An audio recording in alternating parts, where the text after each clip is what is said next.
Hi, and congratulations on your 2023 Nissan Rogue S. This is an absolutely amazing machine, but that's why you bought it. We know that you're going to enjoy this, and there's a ton of features to go through, so I'm going to give you a quick refresher to make sure that you can enjoy it to the fullest extent.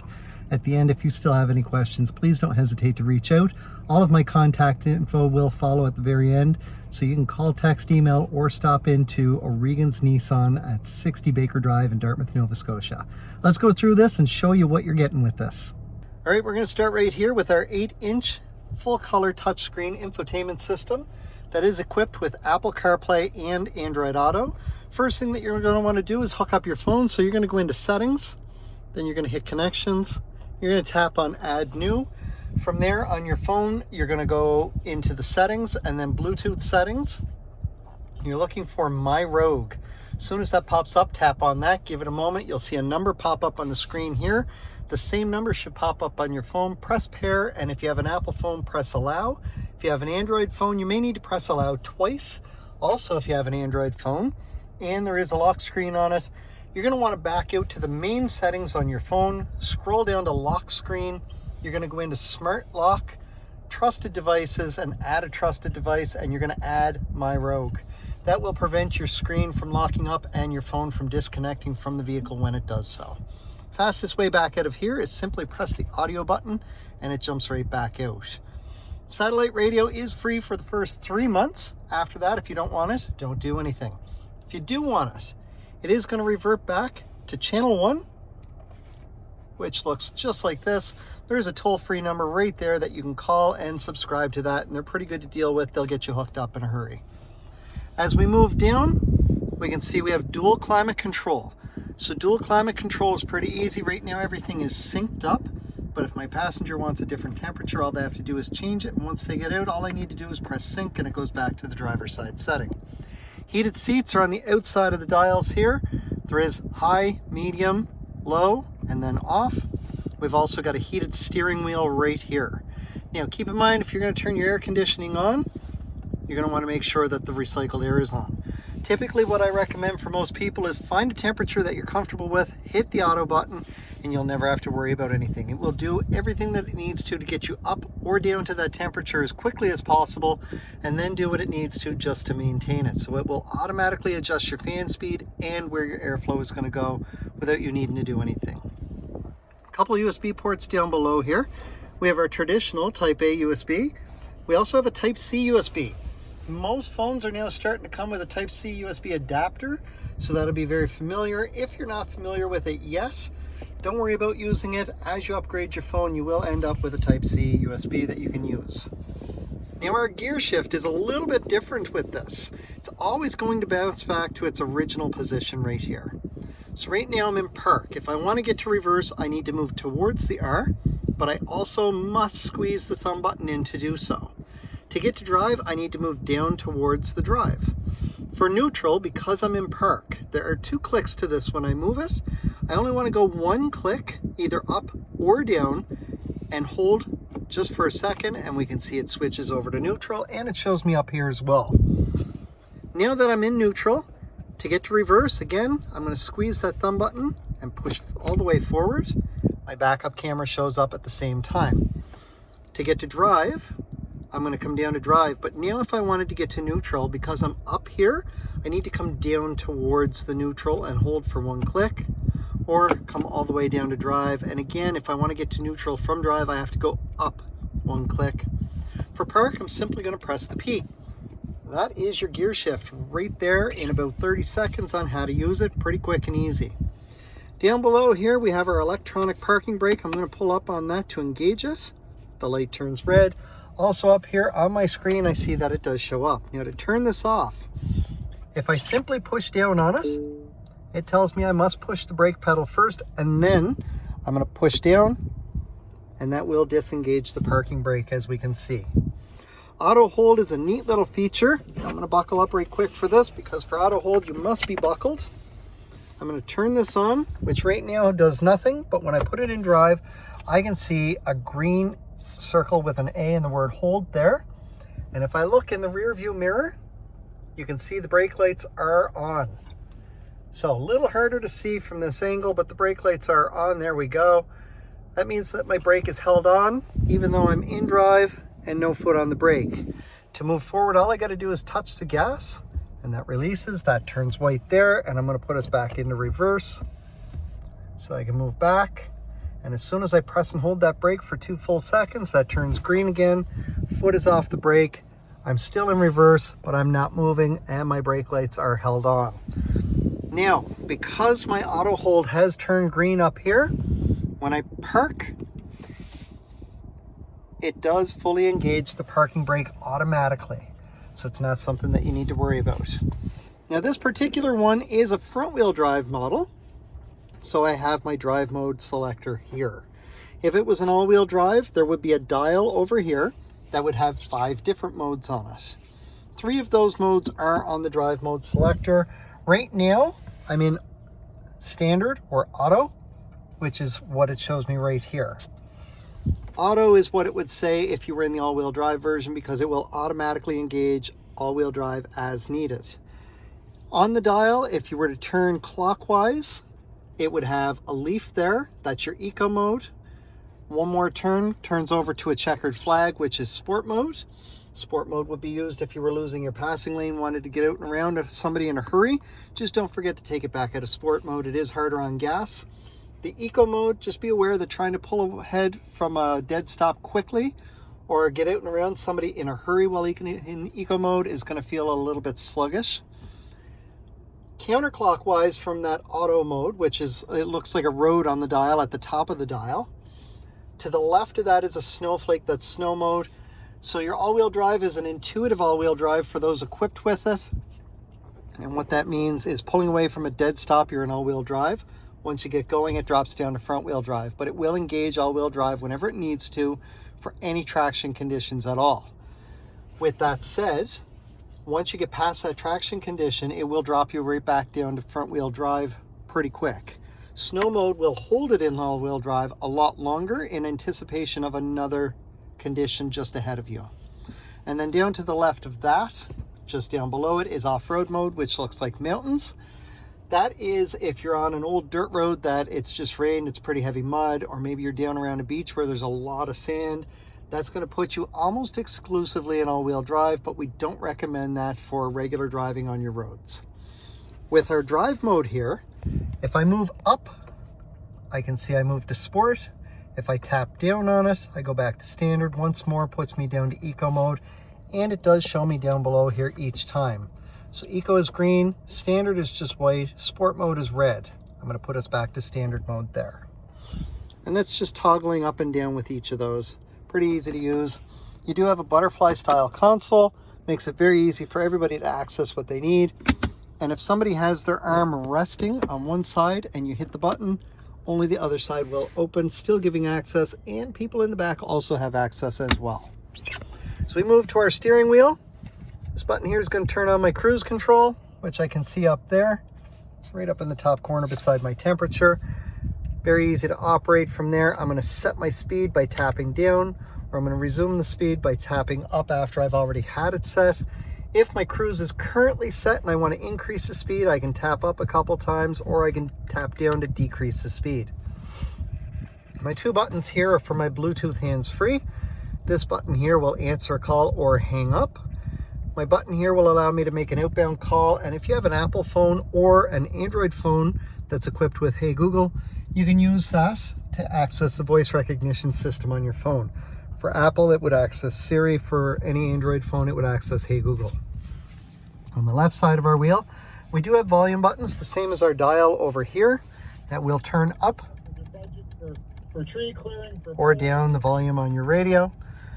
These 2 buttons here are going to go through my presets, as I can see there, just going left and right. Or if I'm streaming through Bluetooth or a USB thumb drive, these will skip tracks. This button here just brings up a quick menu, which I never ever use on this vehicle. My left and right arrow with the OK dial is going to be for this screen here, and we're going to alter a couple things in just a moment. This is my home screen, which does show me a digital speedometer as well as my radio info. Any screen that shows your radio info, I can press the OK dial, and it brings up a list, and from there I can manually change the source of my audio right from my steering wheel. So I have total control of everything to do with my audio, all with the push of my thumb while I'm driving, making it really easy to operate everything. Now there is a couple up and down arrows on this screen. We're going to get rid of that up and down arrow in a few minutes when we get over to the settings screen, because the screen that it scrolls down to is blank. So we'll get rid of that in a few minutes. Our next screen over has, again, more up and down arrows, and we're going to see why in a minute. If I scroll down, I get some different averages there. This is kind of important because this one says manual reset 1, there's a manual reset 2, and there's an auto fuel reset. The manual ones are ones that you physically must reset. So I have my average fuel economy, which is running ridiculously high right now because in 43 minutes it's only gone 13 kilometers. I also have an average speed down here. That's my trip odometer, and this is total time running since reset last. So I'm going to press and hold the OK dial, and I'm going to say all and yes. Now if I just press that dial once and let go, it goes to manual reset 2. So again, I'm going to press and hold. Now I can reset any one of these on their own. So if I just want the trip odometer, all I got to do is say yes to that one, and we can see my trip odometer has been reset while everything else remains. But I'm going to reset all of this because I do have a customer coming to pick this vehicle up. Now I'm going to press that button one more time and let go. Auto refuel. What this screen does is every single time you gas up, everything on this screen will reset automatically. So you don't need to do anything. This will track it from fill up to fill up, no matter what you do. Our next screen over is our tire pressure monitoring system. Once you start to drive, it will show you all 4 wheels individually and what the exact pressure is for each one.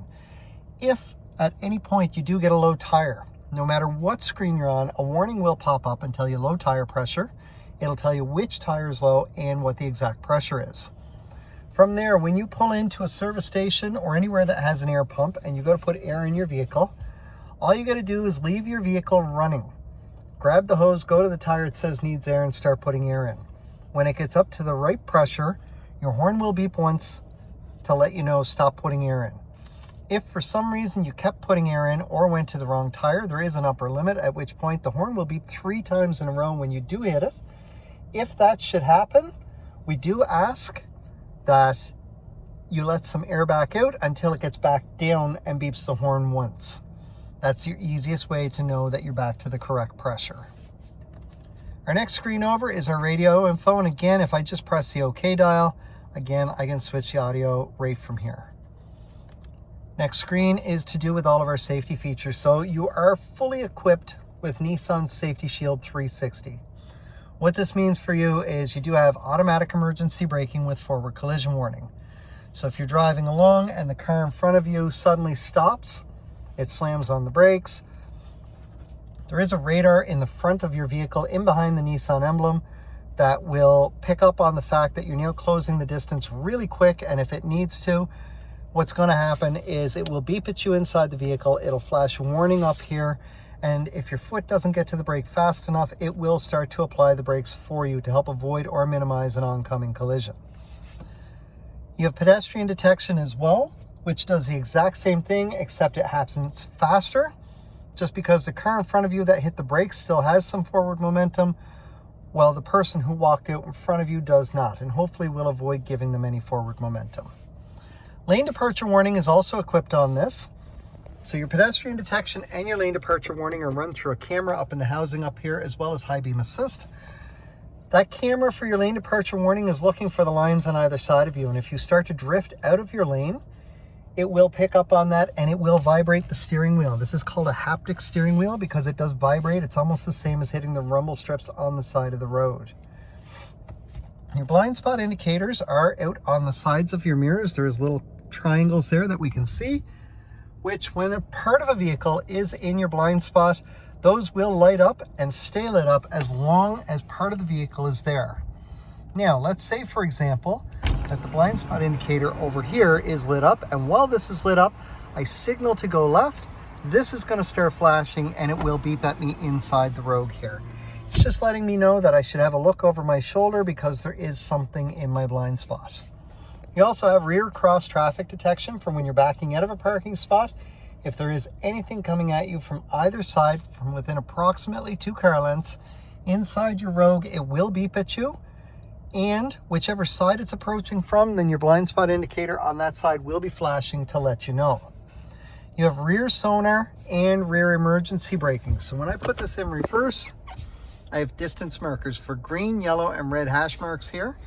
Once whatever is behind me gets within the green hash marks, it will slowly start to beep. The closer that object gets down to these red hash marks, the faster the beeping will get. If it gets right down near the red hash marks, that beeping is going to be almost a steady tone. And if you're still moving, which is about 1.5 feet away from whatever's behind you, it will fully apply the brakes for you to avoid contact with whatever's behind you, and it'll stop in this range here so that there is no contact. I will warn you, it does sound miserable when it happens, but it also means that you did not make contact with anything back there. The last feature is called High Beam Assist, and I'm going to cover our light sensors up on the dash to force our lights on. Now my lights are on now, and I can see the indicator there, but on the end of my signal indicator is a button, and this bullet with the A in it, I'm going to push the button to turn that on. So all I did was push the button here. That now turns that on. That means that my High Beam Assist is on, and my high beams are automatic. That's what that's referring to. So on top of the LED lights, which give you fantastic visibility, you now never have to worry about turning your high beams on or off on the highway. My camera up here in the windshield is looking for headlights and tail lights ahead of me. If it sees either one, it will turn off your high beams. As soon as it doesn't see them and it's dark enough, it will turn them right back on. So we'll move this back out of the way and our lights will go back out. And we're going to move on to our next screen, which is our settings. Now I did mention that there's a couple things I want to change in here. So the first thing I'm going to do is come into driver assistance and make sure my lane departure warning is on. I want to make sure my blind spot indicators are on. Emergency assist is always on. That's my forward and rear emergency braking. And my parking assist, that's for the rear sonar. Now each time that I'm going back to a previous screen, I'm just hitting this button here. So I'm going to go back again. I want to come down to vehicle settings. Now, as a side note, anytime that you do need to change your clock, it's easier to do so from in here, and I'll show you that in just a moment. In my vehicle settings, I want to come into locking. Now, by default, our vehicles are always set to ignition off when they show up from the factory. That means that the doors will automatically all unlock when you turn the vehicle off. Most people prefer that it does it when it shifts into park, so I have set it for that already. And then we're going to come back down to wipers to make sure speed dependent is turned on. Yeah, we'll come back out of there and we're going to go into maintenance. Now, my oil control system is set as a default to 16,000 kilometers. Your oil changes are going to be once a year or when your vehicle tells you. This is set to 16,000 by default, but it will count down faster than that depending on the conditions around you. For example, if you do a lot of short trips in plus 20 Celsius or above, or a lot of short trips in minus 10 Celsius or below, it will cause this to tick down faster. It's just monitoring your oil because it is harder on the oil. Oil and filter is only set for 8,000. The reason for that is your regular maintenance intervals are still every 8,000 kilometers or every 6 months as laid out in section 9 of your owner's manual. In there, it will lay out what should be done at each interval. Anytime that you take it in for service, the service team will reset those for you.